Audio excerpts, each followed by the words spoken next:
ଚତୁର୍ଥ ସ୍କନ୍ଧ ଅଷ୍ଟାଦଶ ଅଧ୍ୟାୟ। ମୈତ୍ରେୟ ଉଚୁ। ଶୁଣ ରାଜନ ସାବଧାନେ, ସୁତ ମାଗଧ ତୋଷ ମନେ। ମୁନିକ ମଦେ ସାଧୁ ବାଣୀ, ପୃଥୁବଦନ ଚାହିଁ ଭଣି। ସୁତ ମାଗଧା ବୁଚତୁ, ଅମୃତମୟ ବାଣୀ କହି। କହନ୍ତି ପୃଥୁ ମୁଖ ଚାହିଁ। ବୋନାଥ ତୋହର ମହିମା, କେ କହିପାରେ ଗୁଣ ସୀମା।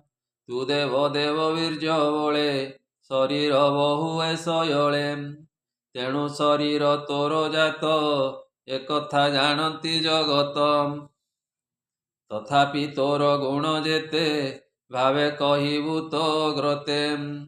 ତୁ ଧର୍ମ ଜ୍ଞାନୀ କର ସାର, ଯେ ଧର୍ମ ଲୋକ ଉପକାର।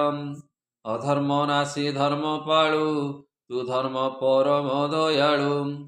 ଶରୀର ଧରି ସର୍ବକାଳେ, ସୁଧର୍ମ ରଖୁ ମହି ତଳେ।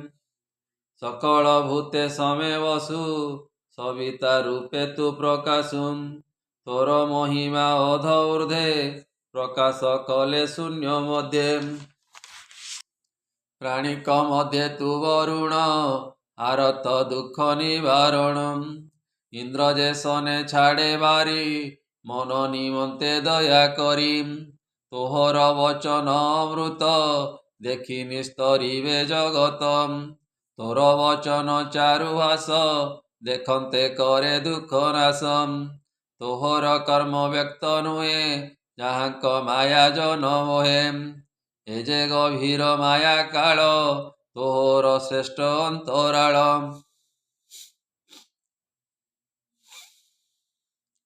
ଅନନ୍ତ ମହିମା ତୋହର, ଅଶେଷ ଗୁଣକ ସାଗର। ତୁ ଦୁରାଶୟ ଦୁର୍ବିଷୟ, ସୁନ୍ଦରମୟ ଆତ୍ମମୟ।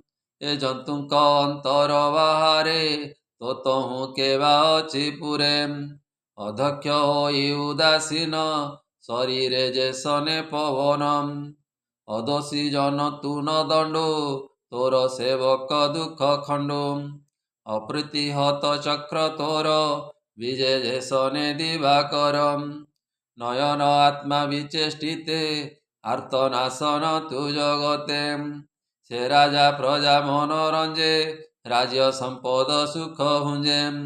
ସତ୍ୟ ସନ୍ଧକ ଦୃଢ଼ ବ୍ରତ, ବିପ୍ର ସେବକ ବିଷ୍ଣୁ ଭକ୍ତ।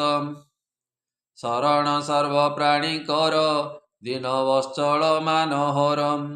ପରର ମଣି ମାତୃ ପ୍ରାୟେ, ନିଜ କାମିନୀ ନିଜ କାୟେ।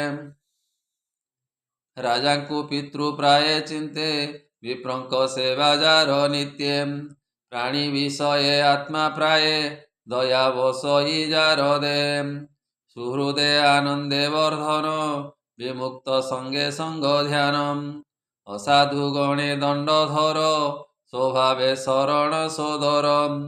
ମେଦିନୀ ସ୍ତନୁ ପୟ ଦୁହିଁ, ଶସ୍ୟ ପୁରିବ ନାଥ ମହି। ଖିଳ ଅଖିଳ ବସୁନ୍ଧରୀ, ଧେନୁକ ଅଗ୍ରେସମ ସରି। ଦ୍ୱିଗୁଣ ବିଶ୍ୱନାଥ ତୁଇ, ତୁ ଯେ ଆତ୍ମାର କଳା ବହି। ଅବିଦ୍ୟା ବିଚରିତ ଯେତେ, ତାହାକୁ ନିରର୍ଥକ ମତେ। ଏ ଭ୍ରମିଭୂ ରଥେ ରଜୁ ଧରି, ଦିଗ ସମୁଦ୍ର ବନଗିରି। ଦକ୍ଷିଣାବର୍ତ୍ତ ସନ୍ନିଧାନେ, ଶୂନ୍ୟେ ଆଦିତ୍ୟ ରଥ ଜେନେ।